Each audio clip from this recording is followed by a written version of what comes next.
this about investing. Everything you do learn is cumulative. What I learned at 20 is useful. Welcome to another episode of Equity Mates, a podcast that follows our journey of investing. Whether you're an absolute beginner or approaching Warren Buffett status, our aim is to help break down the barriers from beginning to dividend.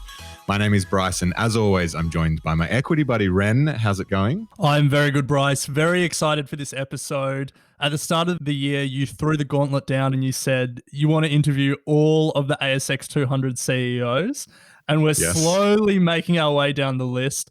But the CEO that we're speaking to today probably runs one of the more discussed companies in the Equity Mates community. Definitely one that generates a lot of conversation. So I'm really excited to get stuck into this one today. Absolutely. Well, I don't think that I'm overstating things to say that the pandemic has really impacted everyone's life in many ways, but some industries, individuals, and companies have certainly bore the brunt of this more than others. So today, we're talking to a managing director who is definitely in that camp, and that is John Guscic is our guest today. He's certainly qualified to speak about the effect of coronavirus on the travel industry, and that is because he is Managing Director of Webjet. He was first appointed to his position in February 2011. But before that, John was previously Managing Director Asia Pacific for GTA and formerly Managing Director of the Travelport Business Group Pacific region. Based in Tokyo, Japan, he was responsible for the Galileo and GTA brands in Australia, New Zealand, Japan, Korea, and Indonesia.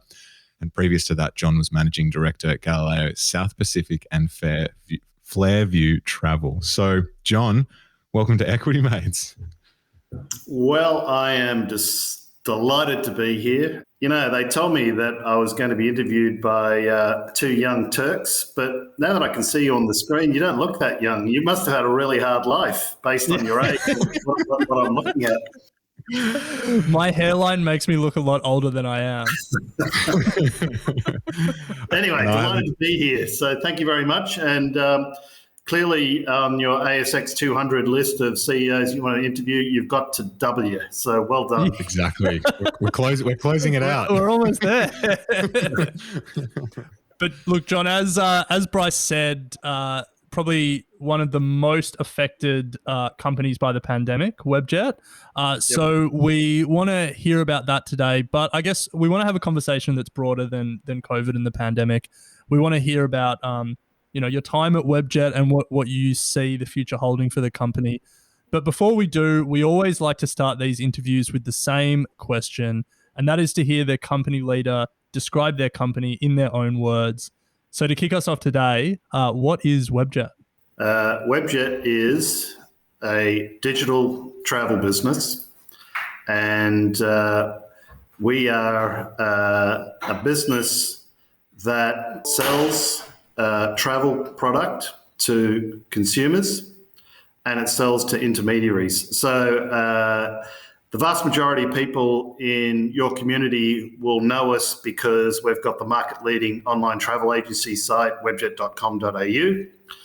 And it gets a bit tricky when the sticker is Webjet, but you do a lot more than what people perceive Webjet to do. So on top of our OTA business in Australia, we have one in New Zealand, Online Republic, and we have a completely different business where we provide hotel rooms to other travel businesses. So we're an intermediary in the hotel travel space.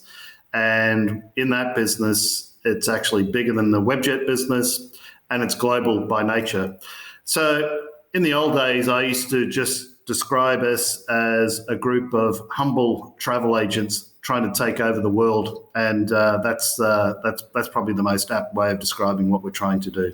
And is that intermediary business WebBeds? It's WebBeds, correct. That's the WebBeds business. So that business generates 99% of its TTV and revenue outside of Australia, and pre-COVID was more profitable than the Webjet business, and the Webjet business is a very profitable business in its own right. So Webjet was founded in 1998 and really pioneered the online travel industry here in Australia. You joined the business in 2003. Correct me if I am wrong, but what are some of the, I guess, major changes that you've seen at industry level and business level within that time? Yeah, if I take 5-year blocks of time to put into context where we sit in the travel ecosystem, the first 5 years, Webjet was an undercapitalized shoestring operation that was trying to compete against a bunch of guys who had deeper pockets. It was the .com boom, and lots of people were investing in crazy ideas in the internet. And the founder of Webjet, a guy called David Clark, who is truly an extraordinary individual, and against all odds, built the most successful online travel agency business in Australasia, primarily because at that time he had a really clear identity about what was required to be successful. The first one is to solve a problem. The most basic need of all, solve a problem for consumers. And he built that by building a really clever interface where you could combine one-way fares, and we still do it to this day, many, many years later, better than anybody else. And so the first 5 years was trying to survive, and the next 5 years was building on that concept. The second that was important to the evolution of the OTA business, and this was, let me think about this. If I go back 15 years, you guys were probably in primary school. So when you guys were in primary school and we were thinking about competition, and you guys were thinking about going from short pants to long pants, we were counter-cyclical to what the current orthodoxy is, the way people thought about winning consumers in the online world. The thinking at the time was you needed to own the last click, which is one of the most stupid concepts of all time, which, when the history of the world is written, it'll be in the top 10 dumb ideas. Because what it does is basically makes you a hostage to what's become Google. And internet marketing is exclusively the domain of search and paid advertising through that particular channel. And Webjet went a very different route. We decided to build a brand. And to build a brand, we used to think about ourselves as we're a online business and we operate on the internet, but our consumers operate in the real world, and we'll communicate to them in the real world. So we did that by doing TV ads. We did some sports sponsorship for a period of time. We've done outdoor advertising and the like. So it's to communicate a message that enabled people to continue to come back to us without having to repurchase their business every single time by using Google as the exclusive medium.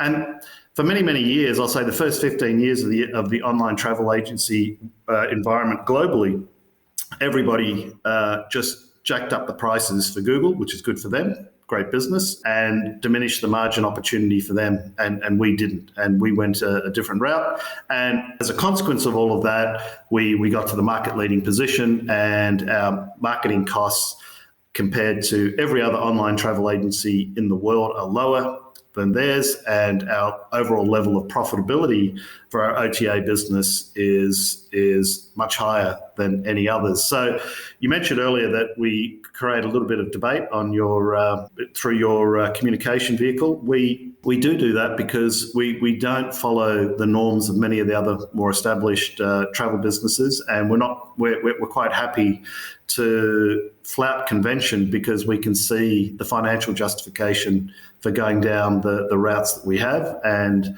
it may or may not be acceptable or popular with the various crowds, but that's never been our thinking. Our thinking has always been, what is the best outcome for our shareholders? What is the best outcome for our stakeholders? What's the best outcome and environment we can provide our employee base? And if you combine all of that, you'll work out what is compelling and gives you a growth profile. And as much debate as there can be about Webjet, there's certainly no debate that we haven't been able to deliver on a growth profile, with the exception of what's happened in the last 18 months.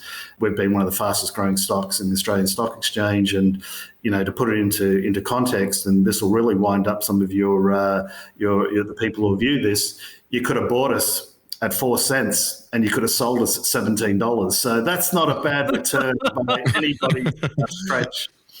No, that is not bad at all. I mean, all people need to do is zoom out and look at the historic chart for Webjet to see the pretty incredible journey it's been on.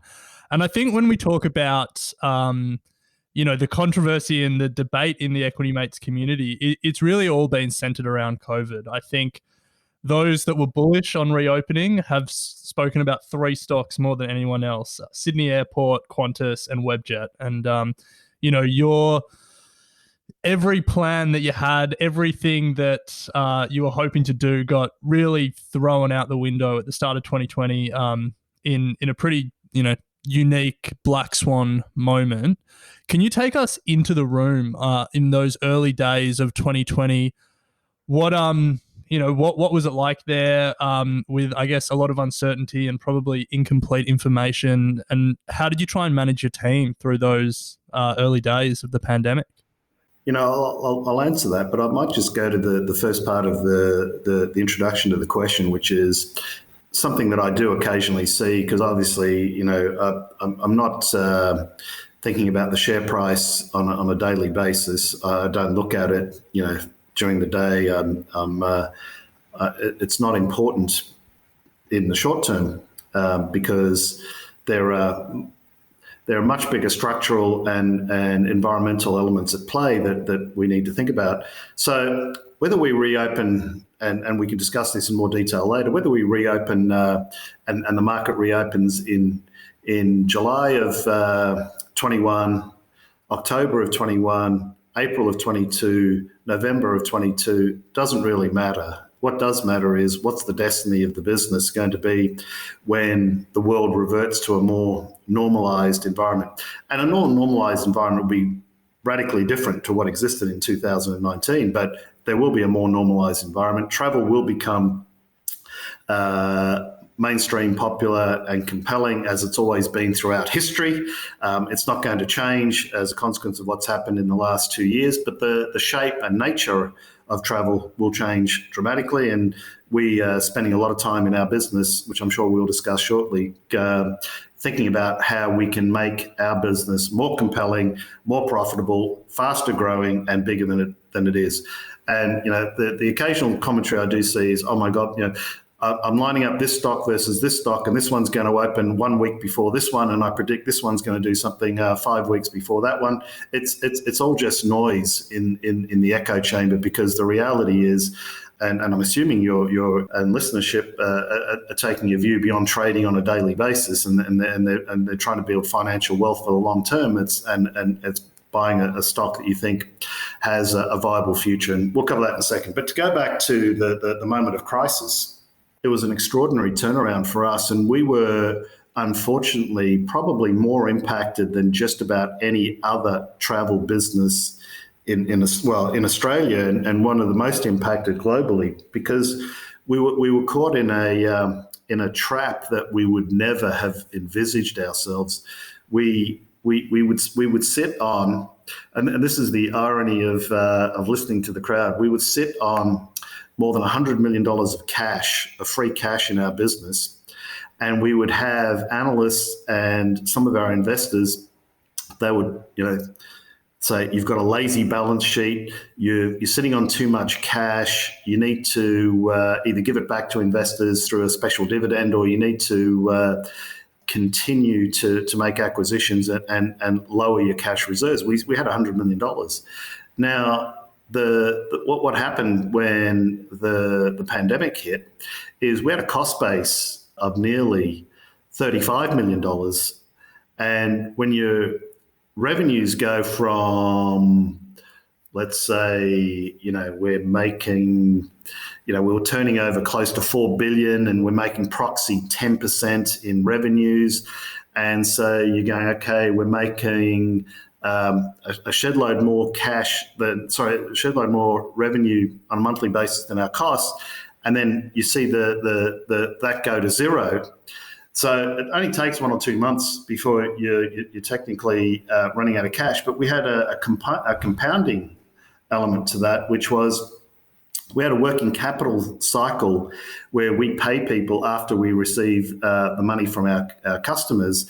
And that was the reason we built up the bank. So as that unwinds, the cash goes out of your business at an even faster rate. So we were caught in a trap, and it was one of the reasons that we were one of the first, and it was one of the reasons that our share price was savaged as much as it was at the time. And it's one of the reasons that we went to the market and we recapitalized the business at a rate that you could never have envisaged. In a million hypotheticals that we would run in our business, we never go, will our revenues go to zero? Will our cost base remain the same? And will our working capital unwind happen? And will people who owe us money stiff us to the tune of nearly 50 million, which is what happened? Would you put that scenario? You'd say you'd shoot yourself before that possibility. Well, I'm still alive, but the gunshot must have just missed my head or something, because it was a reality of what we found ourselves and what we did do. And it was remarkable because in late February let's say the third week of February, I forget the date now, of 2020, we released our half year results, which were record results. And we were only just being asked, some cursory questions around, what do you think this COVID thing is going to do for your business? And 4 weeks later, we were in a full-blown crisis of the nature I've just described for all the reasons I've just described it. So what happened? I can tell you that if you ever want to have, if you ever need and see a justification for having a great relationship with your board and your chairman, it's when a crisis occurs like that. So in essence, I called up, as I mentioned to you guys off camera before we started. I'm normally based in Palma, Mallorca, where I have been for the last 5 years. And I call up my chairman and I say, Roger, we've got this impending crisis. This is what it's going to look like. He's based in New Zealand. I'm in Palma. I'm getting on a plane tonight. You need to get on a plane. We need to go see some investment bankers, and we need to talk about how we can restructure the business because we're going to run out of money. And, the last 23 years of phenomenal success is going to be wiped out in the next month if we don't do something. So I'll just say in a summarized position, what is it like for the organization? It's all about survival, and survival is driven by the chairman, myself, our CFO, and between the three of us, probably, doing something that you haven't done since you're at university, which is pull all-nighters about, for about 10 days in a row. You're literally working on fumes. I was making calls and pitching the business to Americans and Europeans and the Asians and the Australian investment community to try and drum up support, because we're in the middle of the start of a pandemic, and people are thinking about what does Armageddon look like, and is this business going to survive, and is it worth saving? So you have to convince people that that's the place. So it was all externally focused for that period, the last couple of weeks of March of 2020, and then we successfully raised capital roughly on the 1st of April 2020. And at that point, I still remember it to this day. We had the party of all parties to celebrate the fact that we survived, and in lockdown, of course, appropriate party in lockdown. I don't know what that means, but it looked like an old-fashioned party in my eyes. And then the next day, called the senior management together, and what's become, I think, I wasn't suggesting we invented this, but we said, look, we've had a near-death experience. We now have enough cash that's going to enable us to survive. We can't waste the crisis. We need to reconstruct the business to ensure that in a recovery, we can do more with less, and we can improve our margins and continue the growth rate. And we're at the start of that journey, even though it's another 15 months later. Pretty fascinating insight there, John. I just want to comment on something you mentioned right at the top there, which was the fact that you're not too concerned and looking at the share price day in and day out, and you've got that long-term view and I guess confidence that what you're doing, the share price will play out over a long period of time. And it's just a good reminder for our audience as well that when companies that you're invested in, the stock price is moving up and down day to day, you just got to remember that the CEOs of these companies are really having that long-term view, and I guess you should equally have that long-term view when it comes to investing in companies like this. So just a nice reminder for our audience. Before we move on, Ren and I were both working in retail at the time of COVID, and of course that drastically changed the businesses and brought forward a lot of parts of the business that perhaps weren't going to come to fruition sort of until 5 years down the track sort of thing, e-commerce particularly. Has anything within Webjet drastically changed that you weren't anticipating to change at this point in time? And have you taken the opportunity to, I guess, try things that you otherwise probably wouldn't have?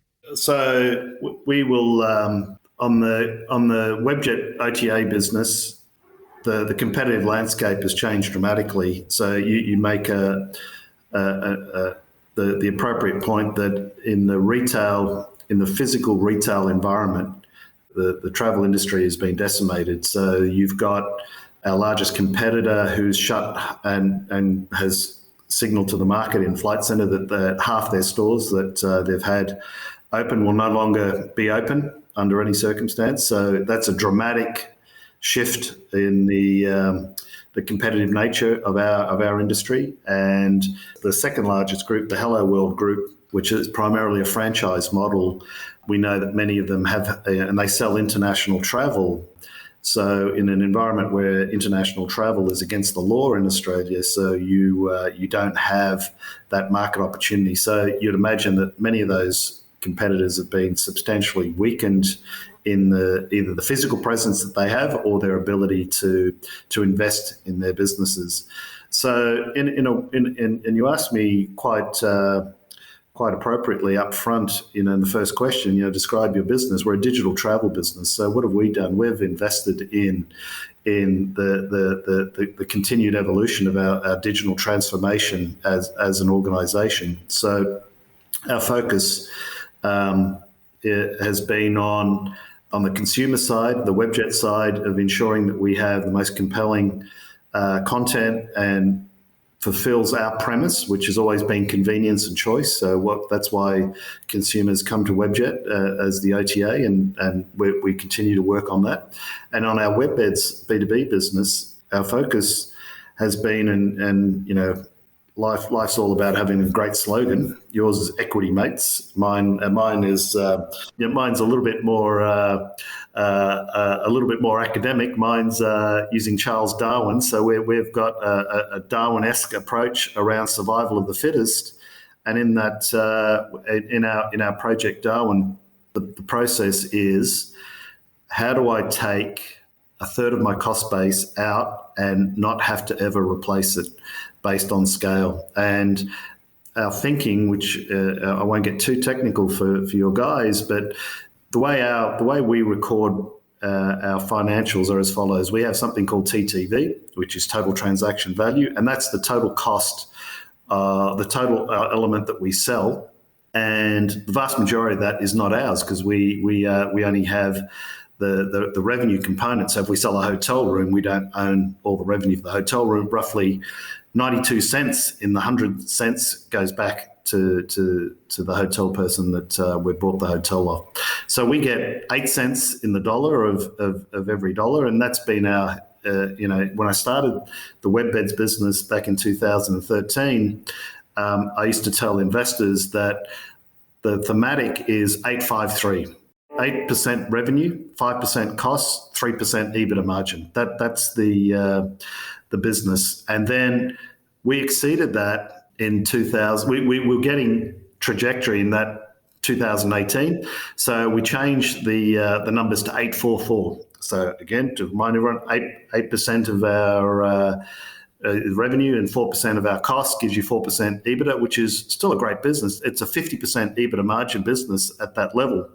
So our new edict and the new and everything we've worked on the last 15 months has been around 835, 8% revenue, 3% cost, 5% EBITDA margin, 5% EBITDA, and that gives you a 62% EBITDA margin. That's a great business if we can get to that. So that's what we've been working towards, and we're well on the way to being able to, when the business gets to scale, to be able to deliver that. Geez, that's pretty incredible. I think a lot of your fellow CEOs would kill for a 62% EBITDA margin. Bryce and I came from Coles and Woolies respectively, where we lived on 3% profit margins in the retail game. So you've done well there. I guess this will probably be the last question about share price. When we're having a look at Webjet, we did notice that it's one of the most shorted shares on the ASX. I think 11% of the float is short. And, there's obviously a lot of COVID-related reasons to that. I guess, how do you think about that? And do you have a message for the short sellers? This is your chance to speak to them directly. Short squeeze. Hi, short sellers. Good luck. The first point is, I'll say this as if I know this for a fact, but I would say this with 99% confidence, 99.9% confidence. The short thematic for Webjet was substantially greater 15 months ago than it is today, for the following reason. Even though the number at a high level doesn't look dramatically different, because we were a lot higher 15 months ago. We were around the mid-teens at one point. And we're now, let's call it 10% for the sake of simplicity.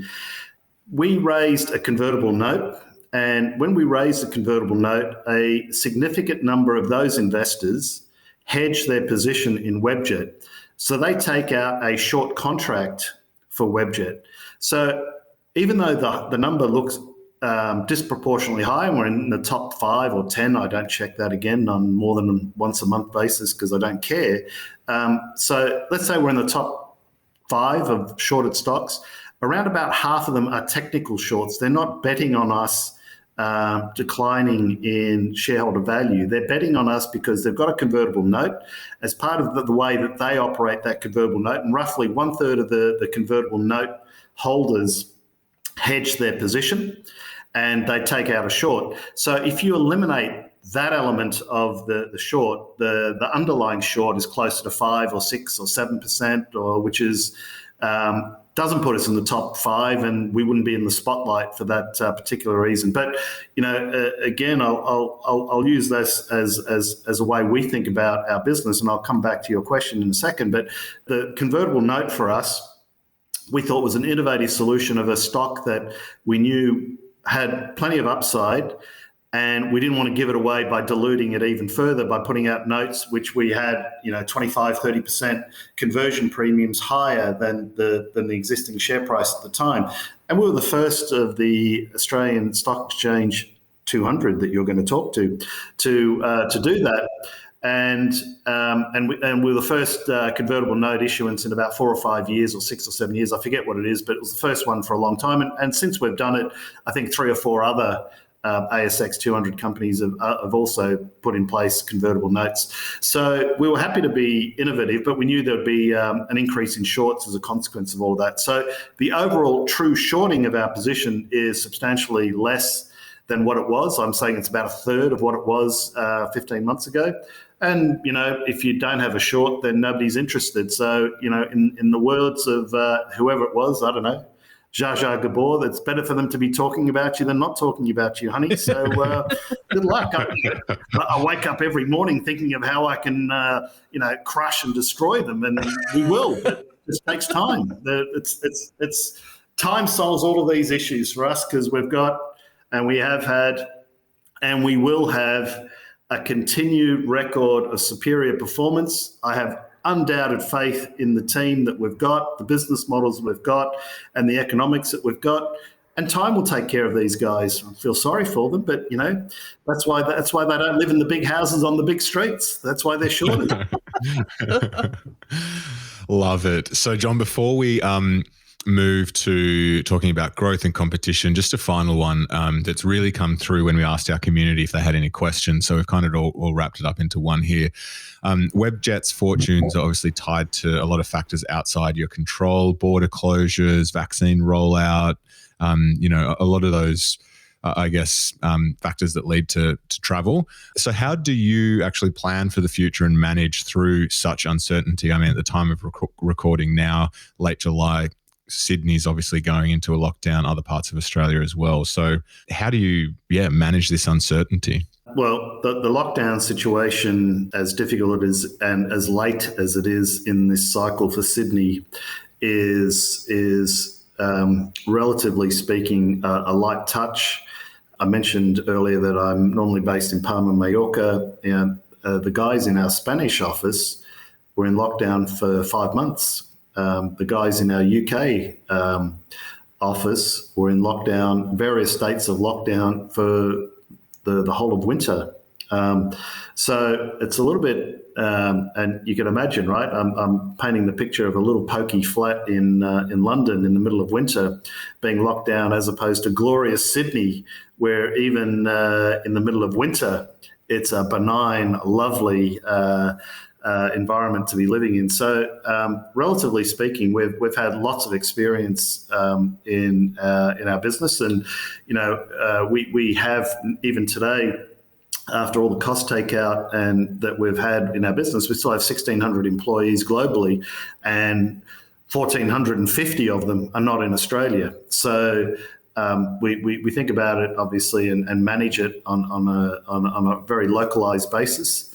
And what's been an incredibly difficult 15 months, getting people engaged and keeping people engaged and getting them to view the longer term has been a significant challenge, and ensuring that you're providing the right level of messaging, which is a little bit different to what I'm providing for you guys. But at the end of the day, you've got to give people a reason to believe, and they've got to want to come into work. And I believe with every fibre of my body that if you communicate appropriately and give people the right motivations, and they give that extra 10%, that's the difference between success and failure.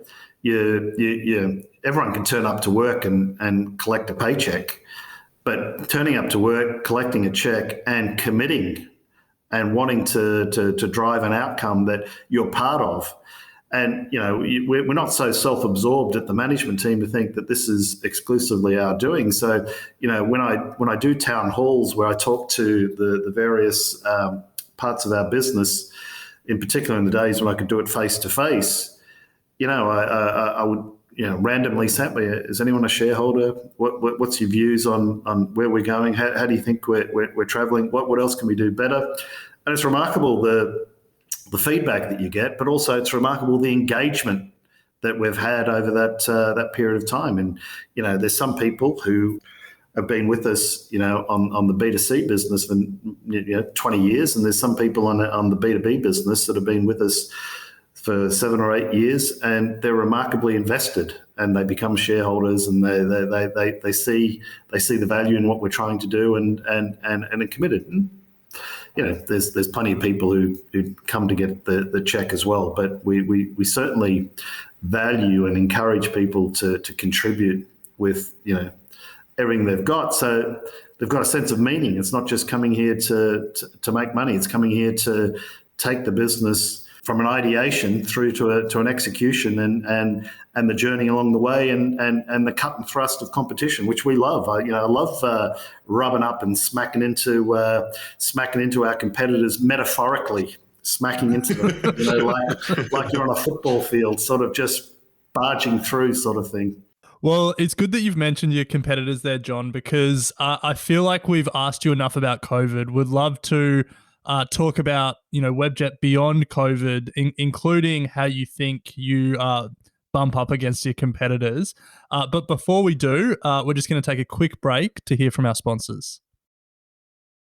So, John, I mentioned before the break there that we want to now talk, beyond COVID, and You mentioned the competitive landscape, and there's a lot out there. The flight centers in Australia, but there's a lot of sort of global online players: Expedia, Skyscanner, Booking.com. How do you think about Webjet in the competitive landscape, and what do you think your competitive advantages are? Of all the questions you try to distill to a pithy answer, this is the most difficult, because my natural inclination would be bleeped out on your kid-friendly. Hey, we've got a good producer. If you want to swear, we can beep. I'd like to think that I still, even at my ripe old age, I've got the ability to learn new tricks, and one of them is not to swear as much as I have historically. So I'm not going to start today. If I do, it's a bad day. So I think about it in two contexts. I think about it in the landscapes in which we compete rather than broadly, and then I'll come back to a thematic that we have in our investment thesis. So in the first one, in the Australian OTA environment, I think about what our competitors have been able to do historically, which is try to compete on price. And then I think about what we can do to combat that. And for us, and you raise the spectre of the oligopoly power of Bookings and Expedia. So it makes it a very difficult environment when you've got such a structural advantage and you've been able to put in lockstep the hotel ecosystem of distribution to consumers on a global basis, and it's become very heavily concentrated in the hands of two players. So as a consequence, we try to avoid front-on collision with something that's an immovable object, and look at how do we compete without engaging in a war where they've got substantial more resources than us, or in a battle rather, where they've got substantial more resources than us and can hurt us. So to that extent, where we view our competitive scenario in the OTA business primarily a flights-based business, and primarily about convenience and choice, and how do we extend our lead in that context. That's as broad-based as I'd like to describe the B2C business. The B2B business is a different one. We specifically went into the B2B business because we thought, who are the businesses that we don't want to compete with? Expedia and Bookings. And yet we know the hotel business is a huge global opportunity, and there needs to be pockets or niches that we can compete, which are still massive by global standards and massive by Australian standards, and yet we don't run into them. And that was one of the, I still remember pitching this story back to the board in 2012 to say hotels are more profitable than selling air. Hotels on a global basis is about 50 trillion times bigger than the Australian domestic air market. And Bookings and Expedia will win the direct-to-consumer battle. We need to find an opportunity and a new home in which we can compete effectively and have a chance to win. And then we established the B2B business I still remember it, in February of 2013. And we sold $13,000 of hotel rooms in February 2013. And by November 2013, that business was already breaking even, and we were on track to do north of a couple of billion pre-pandemic. So it's been an incredible growth journey that we were on. And what we did do is this incredible thing happened when we entered the space, and it changed our thinking. We went in there knowing that it was a competitive environment. There was about 10 people that were quite large in the space, but there were 3 very large players. And so what happened is the number 1 guy bought the number 3 guy, then the combined guys bought the number 2 guy, and then they elevated themselves from roughly a circa 3 billion each Aussie dollars, and then they became a $10 billion business. And then the next level down was a guy who was around about 500 million. So there's a huge gap between 1 and number 2. And we were fast growing at the time. And then our strategy was, well, if they can do that, we can do that on a smaller scale, and that will propel us into the number 2 position. And then if we're in the number 2 position, we think we can take margin as a consequence of all that. We can take costs out. We can simplify tech. We can have a unified platform. We can compete more aggressively if we get scale. And that's what we did. And so as we thought about competition, we thought we want to be number 2. And we got there. So we were the fastest growing B2B business in the world, and we were the number 2 player in the world. And as I said, we're turning over circa $2 billion pre-pandemic. Roll forward to late July 2021, our ambition is to be number 1 in the B2B business, and everything that we've been focused on is number 1. It's all about getting scale. It's all about taking costs out. It's all about, for every dollar of bookings that we get, is being able to do it as efficiently and effectively as possible, and yet do it with a lower cost base than we've done historically. So that's how we think about competition. And the reason we like that industry is we don't run into anyone who's more powerful than us, in the sense that they may be bigger than us today. The number 1 player may be bigger than us today, but we have access to capital markets. We've had a great track record of delivery. When we've gone to our when we've gone to the broadest investment community, even in the middle of a pandemic, they have supported us. So we've had a great track record, and we feel confident that if strategic opportunities come along in this particular part of our ecosystem that we compete in, that we could take advantage of them and close the gap to number 1. So to your investors, and I'll come back, is obviously there's a thematic around, is this a good business to invest in? I used to pre-pandemic say the following to predominantly the pointy end of town, the big end of town, when we would pitch our story of the business. You're investing primarily in a B2B business that in Asia we can be the number 1 player. Well, I've expanded the thematic to you. If you're investing in Webjet, there's an element of our share price that's the Webjet OTA. And that will always be important, especially in the recovery. You've seen that we can go back to a profitable OTA business, even on a domestic business in Australia, which is great. And there's some value there, which is reflected in the share price. But the upside value is reflected in, can we grow the B2B business? Can we be the biggest player in this market? Can we go from where we were to roughly 3 times larger than that at the margins that we spoke about? And if we did that, then the upside to us is phenomenal. But that's a factor of time. That's not going to happen this year, and that's why I'm not focused on whether did you outsell your competitor by one shekel more than them in the month of June of 2020. Doesn't really matter. It's where we're going to get to that's going to drive value in the medium to long term. And just as we think about share price movement and short-term volatility, I'll never forget when I first started, the share price was roughly $2. And then we started trade. The market really liked my appointment, so we started trading at about $1.80 a couple of weeks later, and then and we were in that $1.80, $1.90 band. And then one day we went to $1.50, and I remember being in the office and talking to the chief commercial officer and saying to her, "What do they know that I don't know? What do they know? We've just had the record day of sales that we've ever had. We've made more money today than we have ever made in Webjet.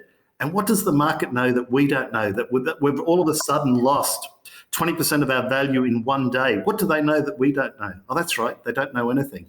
So keep calm. So, John, every time we get to speak to a CEO or a managing director, we love to ask a question about people and culture. So many of the expert investors that we've spoken to talk about how important it is, but yet as retail investors, it's the most difficult thing to gauge. You can't see it in an annual report. You can't see it in the financial statement. So while we've got you, you've got a massive company, spans the globe. How do you think about leading such a big organization and so many people? Do you have a particular leadership philosophy? Well, of course, and it's partly driven by myself. So I'll tell you the things that are driven by me, and then the things that the guys in my management team and leadership team do an exceptional job at. Number one is the structure of our business. I am a firm believer. And I'll say as supported by empirical evidence. I'm not doing it as a matter of faith, but everything I see about a decentralized organization versus a centralized organization suggests a decentralized organization where decision-making is devolved as low as you possibly can into the organization is going to be more successful than a centralized organization.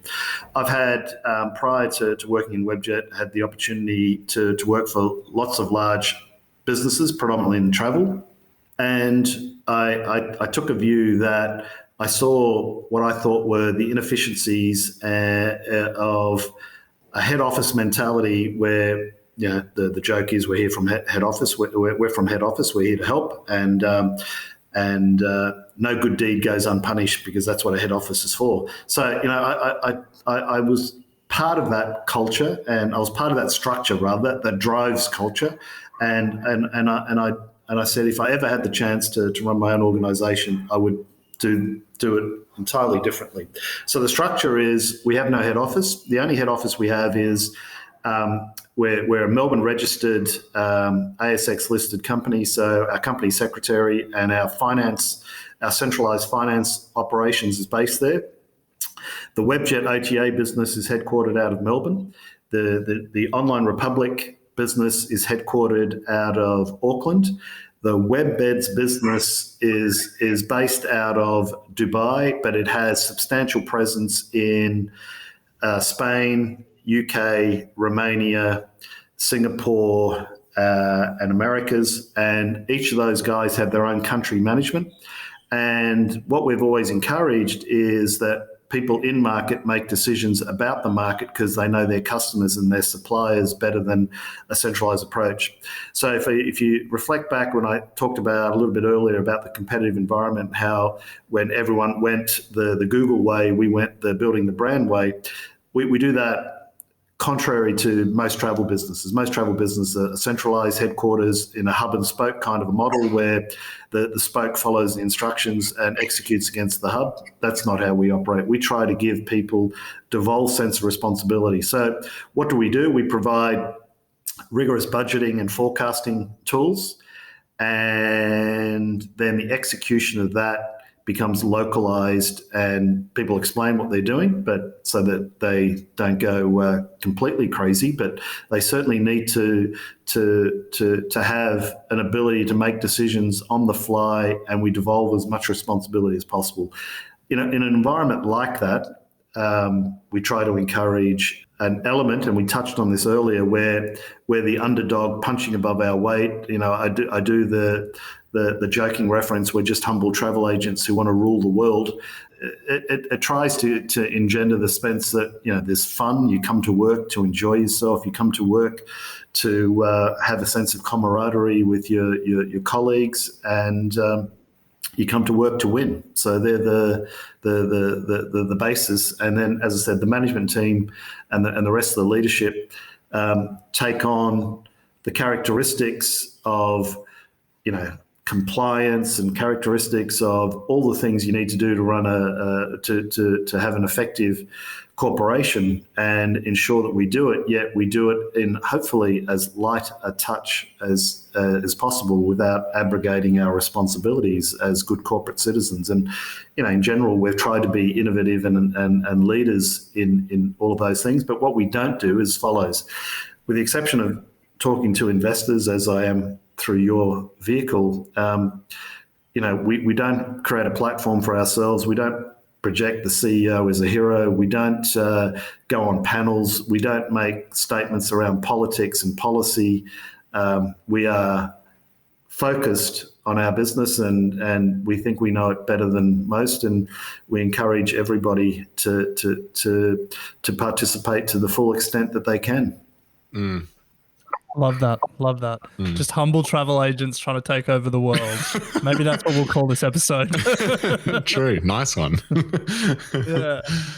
So, John, just like we like to start with the same question every time, we do like to finish with the same 3 questions. Before we get stuck into them, I just want to say a massive thank you for giving us your time. I'm sure the Equity Mates community will have loved listening to you, learning from you, and hearing more about the business. So yeah, just a massive thank you. But we'll get stuck into these final 3 questions. The first one is, what does the next 12 months hold for Webjet? What's in the product pipeline? What's the next 12 months look like? Again, we sort of, I think it might be the first time or one of the few times we've mentioned the word COVID, but it's going to be COVID dependent what our next 12 months looks like. We are more at the mercy than anyone else. And I imagine that 99% of your audience is Australian. So the world is very different outside of Australia, and I don't want to talk down to the audience, but the way that the rest of the world is planning to progress is substantially different to how Australia is planning to progress. So I'm in the Northern Hemisphere now. I travel regularly. In the last 8 weeks, I have been to Dubai twice. I've been to Istanbul once, and I've been to Palma once. I will be going on holiday to Sicily in 2 weeks, and I can travel because whilst COVID is significantly more prevalent in the community, the political aspirations in this part of the world is that we need to get on with our life, accepting that we have gone down this path, and it's been a horrific impact to many people. And I spend most of my time in Europe. Many lives have been lost, and it's been devastating for communities. But having said that, the overwhelming sense of the majority of people in this part of the world is that they want to get on and live their life to the full extent they can. And travel is a vital component of that, being able to spend time, especially in this context, with your loved ones, spend time with your friends, do things that are fun, and obviously have business meetings where you integrate face-to-face. As those restrictions continue to loosen in this part of the world, it augurs well for our B2B business, and we think there will be obviously substantial growth as that happens. We will have an update at our annual general meeting on the 31st of August. We recently changed financial year end to 31st of March as opposed to June 30 to more align ourselves to what is predominantly, and we've touched on this many times, a Northern Hemisphere based business.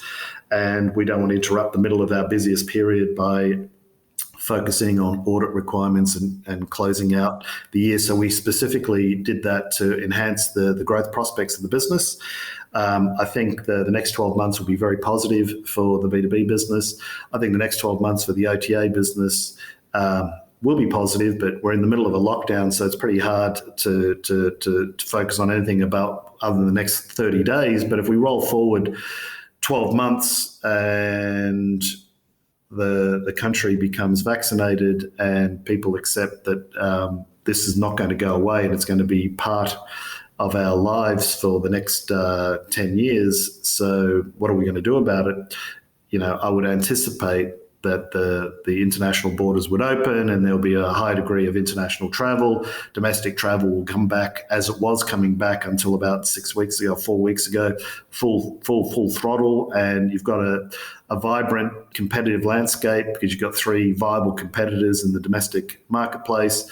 So all of that gives consumers choice, which keeps prices down, which makes travel more affordable, which gives people the motivation, incentive to continue to do that. And the fact that the vast majority of the globe has been denied that opportunity for the last 18 months, we suggest there will be a really significant rebound when markets do open up. And the timing of that is outside of my control, but we are well positioned that when it does occur, that we're appropriately resourced to ensure that we maximise our share of that marketplace when it does come to fruition. Yeah, I can definitely attest that there's a lot of people itching to start traveling again. So you better have your website infrastructure up and running when we can. It'll be like Black Friday in the travel industry. I'll do it. I'll ramp up our infrastructure, our cloud investment just for you. Yeah, great. So, John, this second question, I might specify outside of COVID because I feel like we've spoken about COVID enough. So outside of COVID, what is the biggest risk for your business right now? the risk, and you sort of accidentally touched on in your last sentence, the last comment. The biggest risk is always tech. We are a digital business where we have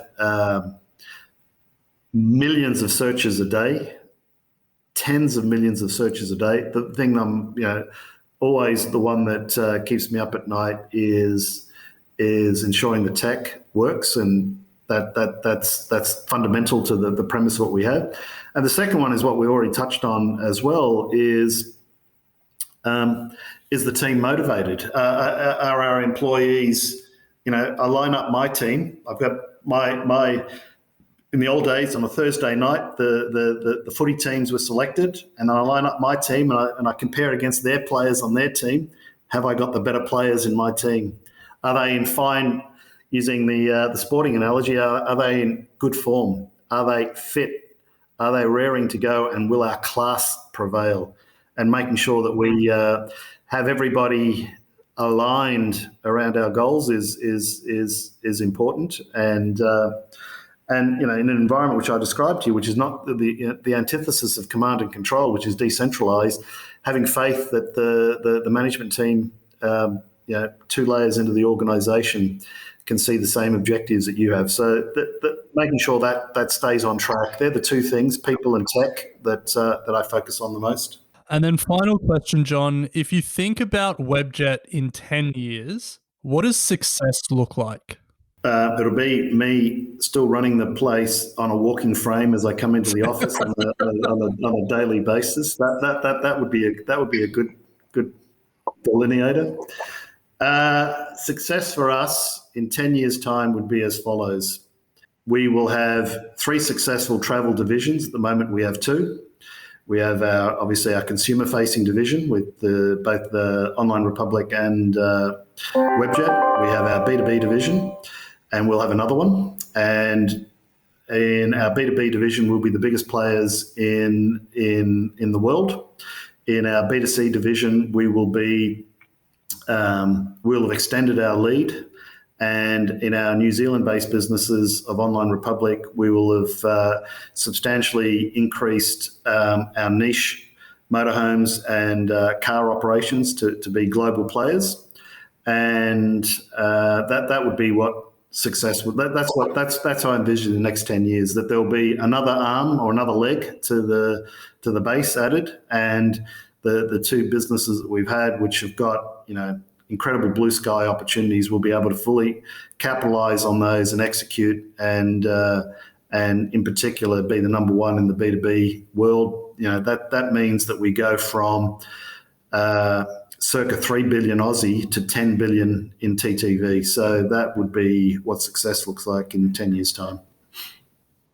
Love it, John. Well, we have run out of time, but it's been an absolutely fascinating and enjoyable conversation with you today. So certainly appreciate your time. And I know that so many in the audience will have taken so much value from everything that we discussed there. So always a pleasure to be able to access, managing directors and CEOs, and we do very much appreciate your time. So thank you very much.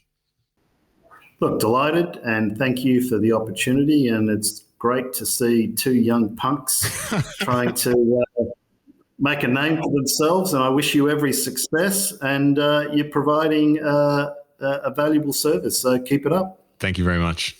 Thanks, John. Equity Mates Investing podcast is a product of Equity Mates Media. All information in this podcast is for education and entertainment purposes only.